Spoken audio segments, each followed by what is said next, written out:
Hi, I'm Dr. Matthew Krieger. I'm the CEO of Million Dollar PPO Coaching and Consulting. Welcome to today's webinar. We're going to be discussing practice management in general, the new paradigm of the business of dentistry and practice management. We're going to be talking about ways to be more efficient and hopefully ways to generate more revenue, make some more money, have a better life, be less stressed, have a better team.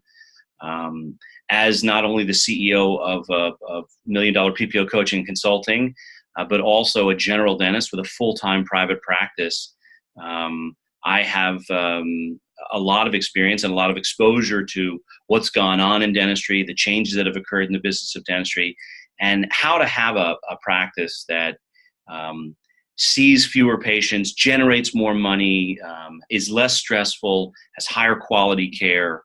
All of the things that I think we all want and all have in common. So I'm excited to have you on today's webinar, and I hope that you have a great hour and really learn some things that you can take towards your practice. At the end of today's webinar, of course, you'll have the opportunity to set up a complimentary call with Million Dollar PPO to talk to us about your business and your goals and your life and what you're trying to accomplish, so that hopefully we can help you build the practice that you want that helps support the life that you want. So let's get right into it and talk a little bit about my favorite subject, which is me. I am, as I said, a full-time general dentist. And I started my practice in 2002 after graduating from New Jersey Dental School and then doing a residency in New York City at Sinai in the Bronx, VA. I did my associateship for a couple of years, bounced around from practice to practice, as so many of us have done, worked part-time here and part-time there, which is a load of fun.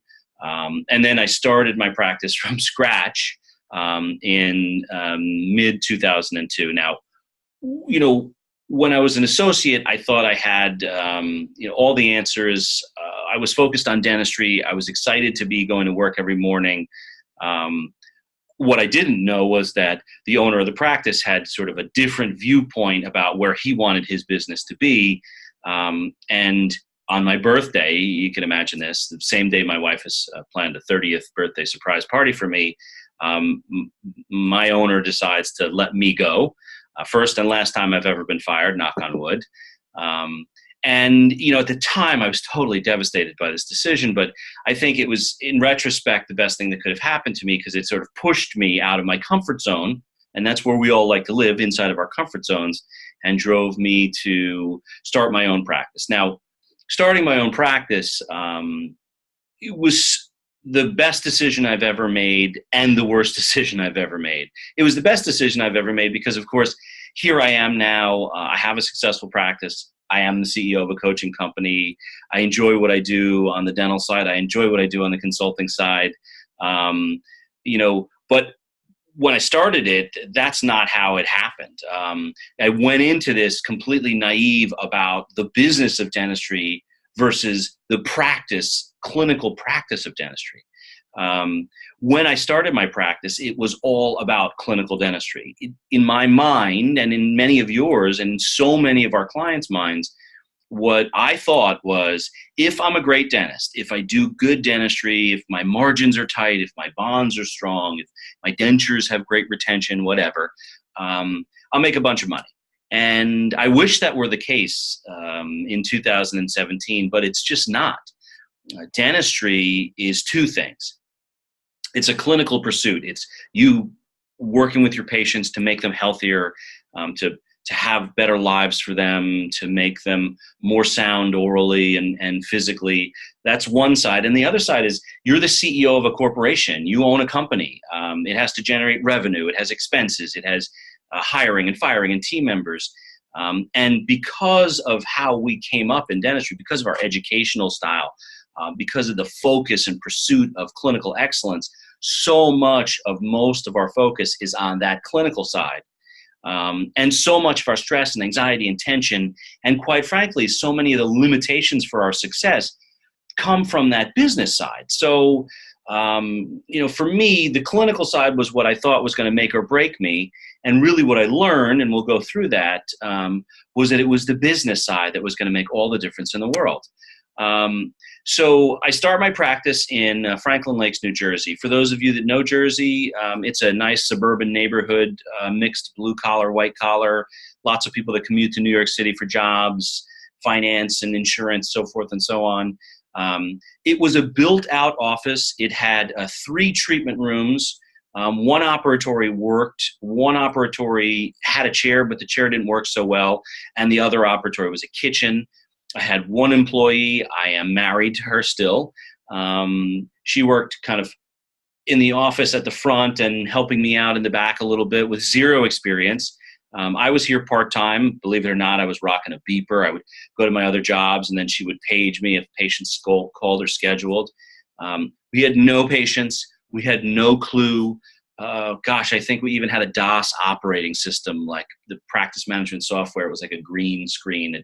It was really terrifying. For some of you, you're probably too young to even know what DOS operating system is, but there was no mouse. There was no cursors. You typed in numbers. It was easier to use pen and paper, quite frankly. We were fortunate that we were both from the neighborhood. My wife is a wonderful personality, and she's great on the phone. We had no intention of joining or signing up with insurance companies. It was sort of accidental. Patients would call. They would ask kind of 2 questions. Hey, are you taking new patients? Which in retrospect is sort of a strange question. Of course, not to sound desperate, but of course we're taking new patients. We desperately need them. And the other question was, hey, do you take Aetna or Delta or MetLife? My wife would say, yes, we're taking new patients. And, because she didn't want to say no and have a difficult conversation, and perhaps because she didn't have any training, she would ask about their insurance, and she would say, well, we don't take that, but we would be happy to sign up for it and be in network with you. So let's go ahead and get you on the schedule. And sort of accidentally and for better or worse, she kind of signed us up with a whole load of insurance companies. It was not intentional. I had no plan. There was no business design behind it. It just sort of happened. Again, in retrospect, it was probably a great decision. At the time, it was just necessity. We had chairs. We needed money. The chairs were empty. People had insurance. Put 2 and 2 together, and you get kind of 4. Because of that, because we're in a busy neighborhood, maybe because I was a decent dentist, but who knows, we grew the practice to full-time in about 2 years. We were collecting just over $500,000. I now had 2 full-time employees, and our hourly collection rate, the HCR, which most of you probably are not familiar with, was about $366. Now, remember that number because it's important later on in our conversation. So here in 2004 really begins the transformation or revelation, maybe even if you want to call it that, for me in the business of dentistry. We were making a nice living. The practice was doing well. It was growing. And when a business grows, it incurs costs. And when a small business grows and you need to expand employees and physical space, adding chairs, adding computers, adding people, not only do your variable expenses like crowns and glue and labs go up, but so do your fixed expenses. And so what we experienced after 2004 and into 2005 and 6 was that the business was growing, but so was how much the business cost to run. And when we looked year to year, 2004 to 2005 to 2006, what we found was we were generating more revenue. So the collection or the top number was bigger, which is always kind of what we're striving for. But the bottom number was actually getting smaller. I was making less money and quite frankly, significantly less money. Employees are expensive. I bought some chairs, which I had to take a loan out for. We needed computers, which I had to take a loan out for. We bought a piece of technology, which I had to take a loan out for. There's a theme there. And all of these loans required payment, and there was taxes, and the government takes like 98% of every nickel you make if you're a dentist, it seems. So what happens now when the business is growing, I'm doing as much dentistry as I can. I'm focused on clinical dentistry. I'm taking CE courses. I'm prepping the heck out of crowns and gluing the heck out of fillings. but I'm making less and less money, and I'm more and more stressed and anxietous about what's happening in my business.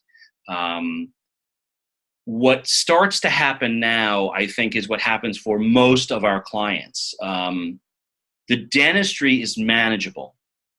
It's the business of running a dental practice that really takes its toll on us. And it certainly is the thing that took its toll on me.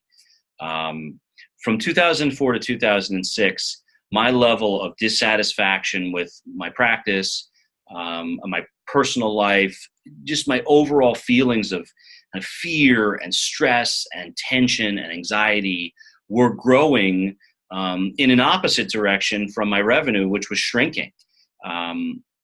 I did the thing that I knew best to do. I tried to learn more about dentistry and focus on dentistry and do more procedures and perio surgery and take all these courses and Dawson and Pankey and Coys. And I really don't regret any of that stuff. I mean, it has made me a better dentist. Learning is always a positive thing in your life. So kudos to me and kudos to all of you for doing that.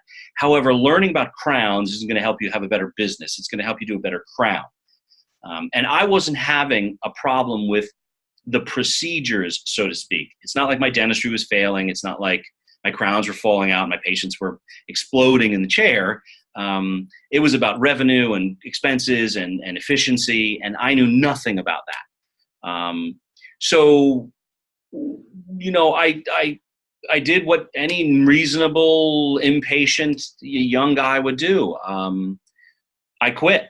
I threw in the towel. I was meeting with a friend of mine randomly for dinner, and he owned a women's clothing manufacturing company and had come from a retail background. And I was sort of, having some cocktails with him and talking about, business in general. Really wasn't really talking as much as it was me venting and complaining. And I was kind of going through the litany of problems I was having in my practice and talking to him about some strategies that I was going to have to kind of sell the business and become an associate, which in retrospect is a genius plan. I mean, that's the easy way out, is being an associate. And funny, because in the midst of this conversation, he sort of looks across the table at me and says, I don't know much about dentistry, but it sounds like you have retail problems. It sounds like the problems you have is not dentistry. He was a patient of mine. He said, as far as I can tell, you're good with your hands. It sounds like your issues are not the teeth. It sounds like your issues are the systems and the policies and the procedures, the economics of your company, the leadership and management of your company. And it sounds like you've been kind of, searching for answers in the wrong place. You've been getting solutions to a problem that you certainly don't have. Doing a better crown is not your issue. Being a better business owner, being a better CEO is your issue. And I don't know why it took this conversation. Maybe I'm dense. I mean, lots of people will tell you that I am. But it was sort of a lightning bolt that went off in my head. It sort of brought me into the light when he said, you have retail problems. And what he meant by that was, you have the same problems that someone owns a retail business, a sales business, a service business. Same problems. Selling more stuff, getting a better price for what you sell, having more customers buy, having a team that understands the economics and the policies and processes of your company, managing people. That was all the problems that I had. And so from kind of midway through 2006, I just changed course dramatically. And instead of wanting to get out of dentistry, which I really wanted to do, or at least the ownership of a practice, I sort of dove really deep into the business of what I did. Now, I had some external help. I had some coaching. I had some mentorship. I had a mastermind group that I worked with. I read 400 or 500 books on the business of business, not the business of dentistry. And I took all of those things in conjunction with really an amazing team. And most of them are still with me to this day from back in 2006, and put together a different strategy for how to run this practice. still focused on quality care, still focused on the patient being really important and their well-being and our relationship kind of being at the center of all this, but just organizing the practice in a much more effective way. And from '06 to '08, we doubled the size of the practice. We doubled the size of the team. We added operatories. But what most important, again, and going back to that earlier slide, we went from $366 an hour to $720 an hour. We doubled our hourly collection rate. Here we are today. So in 2016, we did just under $1.5 million in net revenue, collection, money deposited into the bank. Our overhead ended up at 57%. We have 5 full-time team members. I have 4 operatories. We work only 24 clinical hours a week. So let me stress this to you guys. For those of you looking at the number and saying, well, that's the same number that I'm at, I'm doing 1.5 million in collections on 4 6-hour days. That's it. Monday and Wednesday, 12 to 7 with an hour lunch. Tuesday, Thursday, 7:30 to 1:30. That's the whole week that we have here in this office. We work net 45 weeks, which means 180 clinical days. If you can figure out the math. And in 2016, we were at $1,373 per hour or hourly collection rate. We worked 1,080 hours. And the reason I keep focusing on hourly collection rate, guys, is because it's the thing that I'm going to look at, that you should be looking at, that determines whether or not your practice is profitable and efficient. It's the way that myself as a coach and my team as coaches look at businesses, not from top-line revenue, not from, hey, how much money did you collect, but really from how much are you collecting per hour? How much net production do you have per hour in your practice? Is there wasted time? Are there $0 hours? And the importance of that will become very evident as we move on in the conversation. But here's where we are in our practice in 2016. Now in 2017, again, in business, there's only 2 ways to go, up or down. And if you're going down, that's not a bad way to go in business. That's not a good way to go, excuse me. So in 2017, our goal is $1,550 per hour. We've actually exceeded our goal in the first quarter, which is awesome for everyone, on my team, me included. And we will probably be in the neighborhood of $1.7 million in collections on that 24-hour work week. We have Fridays off, we have weekends off, we come in late Mondays. It's a wonderful, wonderful practice and a wonderful, wonderful life. And that's the key here, guys.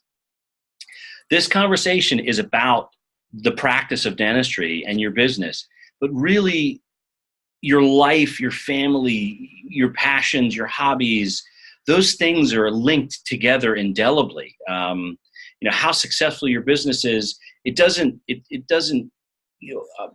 make or break you. It's not who you are, but it certainly helps for you to have the life that you want to have. So there are a lot of assumptions when I talk about my practice and the revenue that we generate. The numbers are big relative to the amount of time that we're there. So let's just kind of dispel some of those myths. Number one, we're not doing these numbers on exotic dentistry in big cases. This is not a high-end cosmetic office where people show up here and spend $2,500, on a veneer and do 10 at a time. This is a restorative general dental practice. We see kids, we see grown-ups, we do crowns and fillings and cleanings. Occasionally, certainly, we do some aesthetic dentistry. I've taken a bunch of CE courses and gone through the Coys Continuum and gone down to Dawson and out to LVI a little bit. So I certainly do some cases, maybe one every other month. We do some Invisalign. We do a little bit of sleep. But the general revenue stream in this practice is hygiene and restorative, perio, crown and bridge, restorative, just like yours. And the fees that we're charging to generate the amount of revenue are PPO fees. This is a PPO practice. Now, at $1 Million PPO, we don't advocate you joining insurance companies if that's not the right decision for your practice. If you're profitable and you have lots of new patients and they're buying what you're selling and they're paying your fees, great. Don't change a thing. Just be more efficient. Just generate more revenue per hour. Improve your sales techniques. Improve your leadership and management. But you don't have to join insurance companies just because. I happen to, as I had alluded to, somewhat by accident, somewhat by my wife's design, I happened to join years ago, and I've been able to make a wonderful living. The pressures in dentistry are pointing all towards, PPO insurance companies and more patients having insurance and more patients having PPO insurances. But our average fee, for instance, for a crown in my practice is probably between $700 and $800, and our average cleaning visit is probably somewhere in the neighborhood of $100. So then the next, logical assumption is, well, if you're charging lower fees and you're not doing big cases, you got to be seeing 1 million patients a day, rollerblading around with like handpieces glued to you, like, going from room to room and just drill, fill, bill. But that is not the case either. I have 4 operatories. I work out of only one of them. And then I have 3 hygiene rooms or 3 additional rooms where I have hygienists seeing patients. Here's a copy of my schedule. This is March 8th of this year. The left-hand column is my restorative column, and the 3 columns for right and middle and dead right, those are kind of hygiene overflow rooms. We schedule an hour for a hygiene patient. We schedule 30 minutes for everything smaller than that, follow-ups and deliveries and things like that.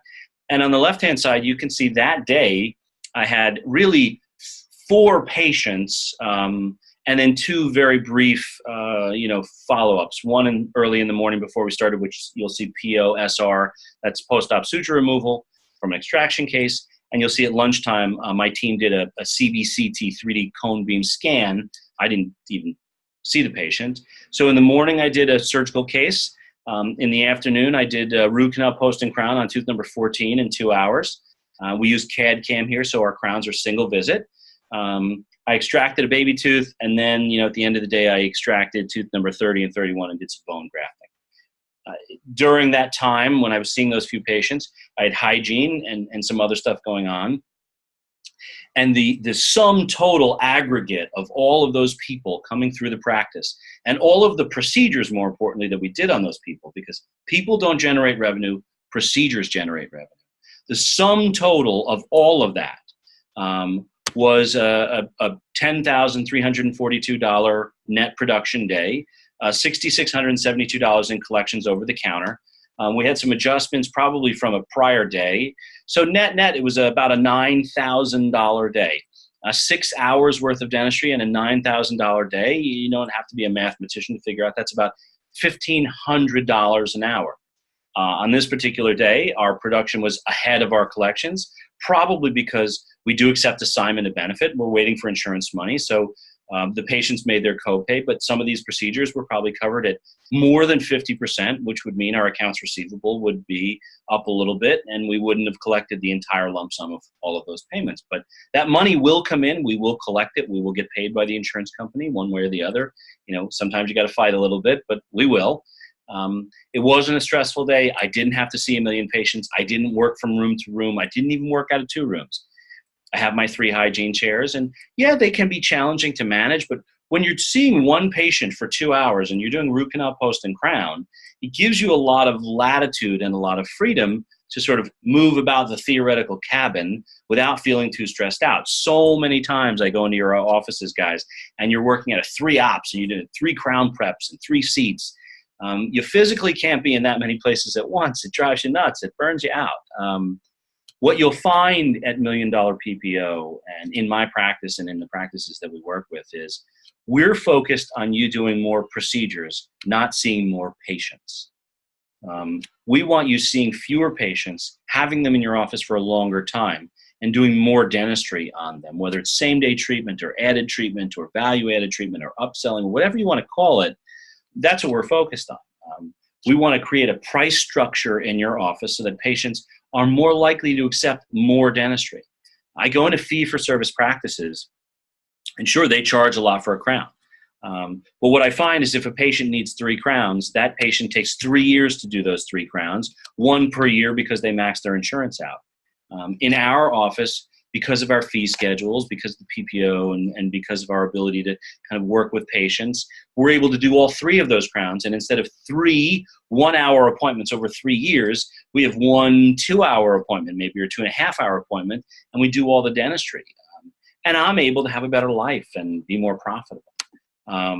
So when you look at my practice versus the average practice, what you'll find is, very similar in size, 4 or 5 ops and 4 or 5 team members, and where you start to see differences are in how many hours per week we work and what our hourly collection rate is. And, this slide is pretty self-explanatory. The average doctor works about 30 plus hours a week, 50 weeks a year. That's more than 1,500 hours. And the average practice is collecting somewhere in kind of the, $758,000, $900,000 range, maybe even $1 million. And that hourly collection rate puts you around $500 an hour. Now, even at PPO fees, if you look at 4 or 5 operatories and you look at a crown being $700 and you look at cleanings being $100, $500 per hour tells me that there are lots of times during your day and lots of chairs during your day that are empty, that have no procedures being done or billed during that time, and that lowers your hourly collection rate. So here's a calculation that I'd suggest you do, if not now, then maybe after the webinar, and certainly in preparation for your follow-up call with Jason Sirchek or myself at $1 Million PPO. This number is critical. It's the number that tells us most about your practice. If you tell us you collect $1 million, it's not going to give me a lot of information. If you tell me you're at $425 an hour, it's going to give me a lot more information. So do your hourly collection rate calculation. Screenshot this slide or grab your iPhone, which is probably in your hand right now, and take a quick picture of it and do the calculation. You want to be north of $1,000, even in the PPO area, and that's where success lay for most of us. And in the fee-for-service area, you want to be north of $1,500 to $2,000 an hour very easily, guys. Some of you are going to be super stoked about your number and be like, okay, I don't need a coach. This is awesome. I can go play golf or, go out and go to the gym or just chill out on the couch. Some of you are going to be super depressed about your number. Regardless, set up some time to talk to us about that number and about what we can do for you, whether it's work less to achieve the same thing or raise that hour. And why are we so focused on raising that hour? It really has to do with the function of overhead and profitability. So I'm often asked, like, what's the average overhead in dentistry, or what's your overhead, or what should my overhead be? And the answer is it varies based on how much money you make and how productive your practice is. The reason why we focus so much on being at $1 million is really more about being at the hourly collection rate that it would take most practices to be at $1 million and getting north of that. And to be at $1 million for most practices, I would say you need to be in the $900 or $800 to $900 range. You're approaching the $1,000 mark, which I've already said is somewhat successful. And more importantly, you need to be at $1 million, or you need to try and move towards $1 million. And that's the key here. Because if we can grow your hourly collection rate, if we can raise your net production and your collections without adding any physical space or adding any team members, we will have raised your production or raised your revenue without incurring any fixed cost increases, which means the relative overhead on the growth of your business would only be your variable expenses, i.e. fillings, lab bill, your dental supply bill, and maybe some smaller, perishable costs. And in most practices, that's less than 20%. I mean, if you think about how much it would cost you extra to do an O composite on tooth number 20, from an overhead perspective on an already scheduled patient without having to add any chairs or add any team members, the overhead is minimal. And what this really means is that when you grow your practice without having to add more team members, through being more efficient, having people be capable of doing more multitasking, more situational awareness, when you're able to do more procedures in the same amount of space, using your space more wisely, being more clinically efficient, the overhead that you will experience on that growth is somewhere lower than 20%. Which means it's an 80% profit margin. So for most of our clients, for myself, when I grew from 06 to 08 and I added $500,000, for most of our clients, we can realize a dramatic increase in personal income by growing our practice by $100 or $200 an hour. And the key here is not by growing it $150,000 a year or $300,000 a year. Those numbers are too big to conceptualize for most people. The key is growing it by $50 or $100 or $200 in each hour. And when you think about that number, and you think about the procedures that you do, and you think about the patients that you have and the needs that they have, those numbers are achievable. An occlusal composite, 2 sealants, a whitening procedure, some fluoride varnish, an extra quadrant of dentistry, some periodontal scaling and root planing. There are a million small things that your patients may or may not need that could grow your revenue. And in most practices, and if you're sitting here watching this and listening to this webinar, maybe even in your practice, those procedures are there, and we're too busy doing other stuff that's not profitable. We're stepping over $100 bills to pick up $1 bills. We're stepping over dollars to pick up pennies all day long, and that's how it was in my practice. It seemed busy. I felt stressed and busy, and I was running around. At the end of the day, there was no money. What I often suggest you do, and you should do this as an exercise, when you're done, you go back to your office, tomorrow or Monday or whatever it is, take a look at the last 2 weeks worth of schedules. Grab the schedule that had the fewest patients on it, and then grab the schedule that had the most patients on it, and compare the economics of those 2 days. And I bet you'll find the day that you saw fewer patients, you made the same, if not more money than the day that you saw way more patients. And if you ask your team, and if you try and reminisce a little bit, I don't know why I would call it reminiscing, but maybe kind of think back, you'll find that the day you saw fewer patients was easier, was more manageable, was probably more enjoyable. And the day you saw 1 million patients, you probably left there with sweat on your brow, needing a cocktail and a nap. And that's not what we want the end of the day for you to be. We want you to leave your office excited and rejuvenated and looking forward to coming back. The way to do what I'm talking about doing, the way to get more out of your business without putting more into your business, by definition, is efficiency. And that's what, if you look it up in Wikipedia, be careful with Wikipedia, but if you Wikipedia it, efficiency means the ability to get more out of a system with the same energy in or less energy in. And that's what we need to focus on, is how can we take the practice that you already have and get more out of it without putting more into it. I could hire you 5 more people. I could add 10 more operatories, and I could jam 1,000 more patients through your ReCare system tomorrow, and your top line revenue would certainly go up.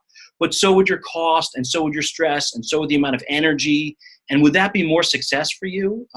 Working smarter, not harder, is certainly how we want to kind of tap in to our level of success. So let's talk about a couple of things, specific things that we have focused on in my practice and that we work on with our clients to help accomplish what it is that I'm talking about. So number one, the new patient phone call and existing patient phone calls.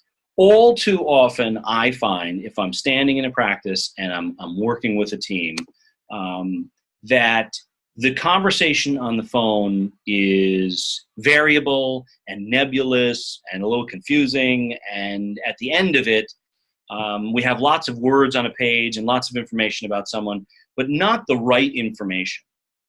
New patients, existing patients, what we want to find out from our conversations with them on the phone, believe it or not, is why are they calling? What do they want to buy? How much do they want to buy it? When do they want to buy it? What do they need? What's wrong with them? Where are they coming from? What are their philosophies? What are their thought processes? Do they like cats or do they like dogs? Do they have a big family? Are they from the neighborhood? What is going to be the thing that helps you to get them to say yes to doing some dentistry, whether it's a cleaning or a perio or a crowns or a veneer case, whatever it is. I've watched coaches and consultants and lots of companies out there teach scheduling and how to get a new patient on, and don't spend more than 5 minutes on a phone call, and never ask about money or insurance. And I say bullocks to all that stuff. I suggest you have the conversation that need be had in order to get as much information about this potential buyer as possible. Insurance is something that's important. The last time they were at a dentist, is something important. What they need, what's wrong with them, going into a lengthy conversation about their specific chief complaint. How long has it hurt? Are they taking medicine? Do they floss each of their teeth every single day? You know, did they just move here? How did they hear about us? All of those things are really important. And when we get more information about a patient, it gives us the ability to be prepared for when they show up in the office to treat them. The worst thing that can possibly happen is you have a new patient, they come in, they sit down in your chair, you have an hour scheduled with them or 90 minutes or an hour with the doctor, and what you learn at the end of the appointment, when it's too late to do it, is they needed perio, or they wanted Invisalign, or they have a brown tooth in the front right over here and they wanted to have it whitened. They have insurance and they wanted to use it. They don't have insurance and they have no money. Their brother-in-law is a billionaire and he's going to pay for their veneer case. You want to find that out before they show up so that when they come, you can be ready to focus on the thing that they want. That's what makes people happy. That's what makes people buy. That's what makes people stay. That's what makes people excited about your practice. And most importantly, when it comes to new patients, and this is something very rarely discussed in dentistry, new patients are the most likely people to refer more new patients. Mrs. Jones has been coming to you for 17 years to have her dentures redone, refers less people than the new family who walks through the door and is super excited about your awesome practice. Wow them with that phone conversation. Make friends with them so that when they're coming in, they feel familiar. And we have a system that we follow in order to do that. You see our new patient intake form. We customize them for each of our clients. And we focus on certain things that we want to discuss on that phone call. That phone call can lead to the next thing that we would suggest focusing on, same-day dentistry. When I was in dental school, if you went through a treatment plan, I assure you that it took 800 visits to do scaling and root planing and 2 composites. We needed consults from everybody and clearances and 42 visits to prep the tooth, and you needed, each visit had a quadrant, and then you had to redo all the quadrants. I mean, think about your patients, think about your demographic, think about your life in 2017, and think about how much free time you have to spend at your dentist's office. Remember, you're a dentist. You're fixated on dentistry. You live and die by it. You dream about teeth and crowns and all that stuff. And for you, spending all day in a dental office is what you normally do. But for most patients, they would much rather be with their kids on the soccer field or at the U2 concert, or staying late at work to make more money, or being home with their family to cook dinner, or quite frankly, laying on the couch, totally vegging out, watching Modern Family reruns. The more that you can offer them as a value added, not having to come back, the more value they will find in being a patient in your practice. Same-day dentistry is a key to that. Now, what we suggest and what we teach almost in our first session is a huddle. Some morning meeting. In my office to this day, after 11 years, we've huddled every single day before we started. I refer to our meeting as a $1,000 meeting. You can call it a huddle or a YT squared meeting or whatever you want. 15 to 20 minutes, you and your team, super laser focused before your day starts on the people coming in today and what opportunities they represent. Some of them are new, some of them are old, some of them are in the middle, and all of them represent some unique opportunity for you to generate an increase in revenue. Maybe Mrs. Smith needs an FMS. Maybe Mr. Jones hasn't been in 2 years for a hygiene visit. Maybe, Bobby and Timmy Johnson are coming in. I don't know where I get these names from. Bobby and Timmy Johnson are coming in and they're 18 and 19 years old and they haven't been in a year, and we all know they're going to have some kind of rotten teeth because they're both college freshmen and they eat way too much sugar and drink too much Red Bull and all sorts of other bad stuff. Are we ready for them? Are we ready to do that OL or those 3 sealants or those 2 MFDs or that FMS or start that perio? Do we know when it's coming? Have we looked at our schedule so that we can optimize what's going on in the office?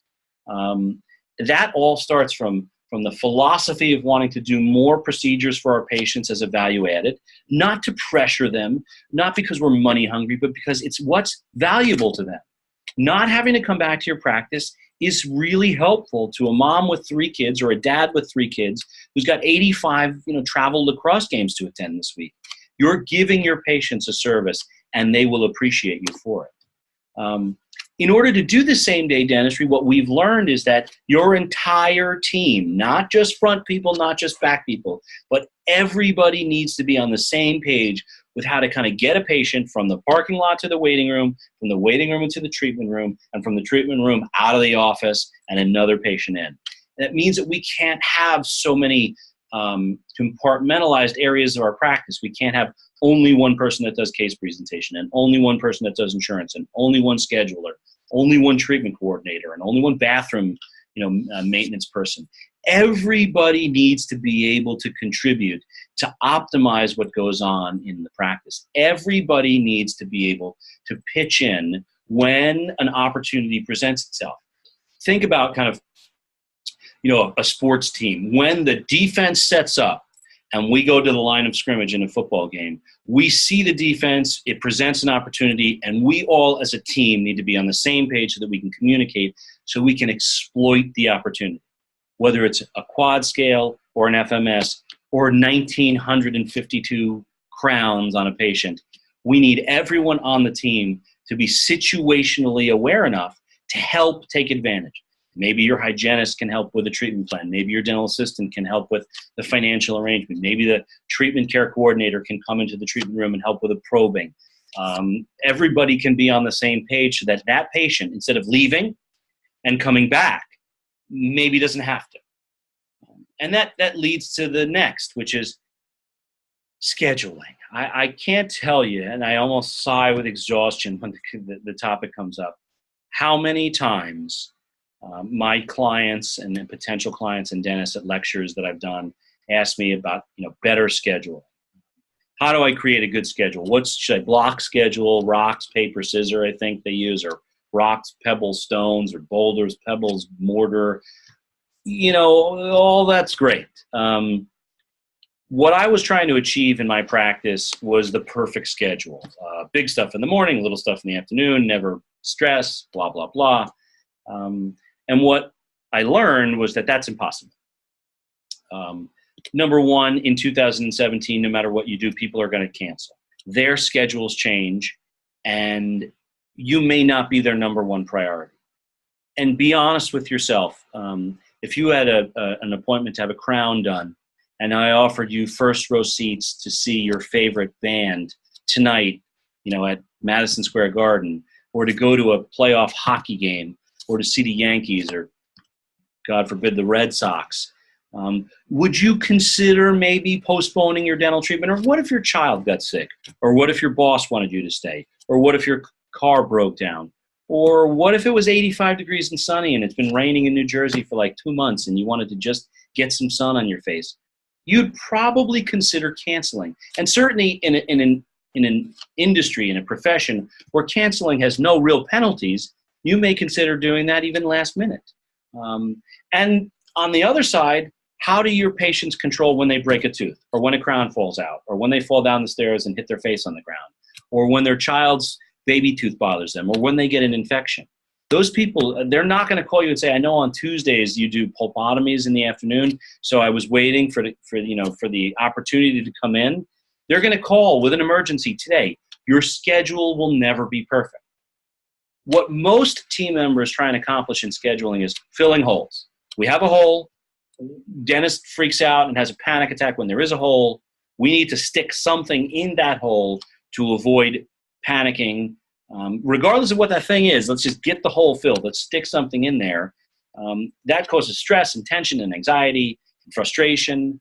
And so what we suggest you look at is picking a goal, a financial goal for your day. Picking a number of patients, perhaps, that you want to stay within the confines of. But looking at your schedule not as a thing that has holes or no holes, not as something that needs to be perfect or imperfect, is something that's going to change and flex and vary from hour to hour and day to day, and accepting that and just sort of dealing with it, getting in your zen and saying, okay, it's 9 a.m. on a Monday. We know there's going to be emergencies. We're a good team. We communicate well. We have our systems. We're all kind of on the same page. We know what our goals are. We know what we're trying to accomplish. When the schedule changes, I'm going to communicate with my team front and back. We're going to stay on the same side and not become adversaries. And we're going to get our patients in to take good care of them and hopefully to generate more revenue. Because the good news is a lot of times when the schedule changes, it's not negative, it's positive. Mrs. Jones fell, she broke a tooth, she needs to come in right away. That means production. That means a crown or a root canal or extraction or an implant. And that's good for business. It's not good for her, but it's good for us. And us helping her is good for her. So make randomness and variability your new perfect. And that takes practice. It takes a lot of systems and policies. And it's certainly something that we can help you with at $1 Million PPO. I hope that you learned something from today's webinar. I hope that it gave you a little bit of perspective on what you're capable of in your practice. I hope that maybe you're a little excited about what you can have in your business and that there are options for you and that there are opportunities in your business and outside of your business to get help, to be happier and less stressed and more fulfilled, not only in your professional life, but in your private life. So, after this webinar, there's going to be a way for you to learn about and schedule a free strategy call with $1 Million PPO. We'd love to talk to you about your practice and learn more about how we can help you and perhaps give you the life that you've always kind of deserved and dreamed of. And if not, I hope that you learned something amazing today. And thanks for being a part of the webinar.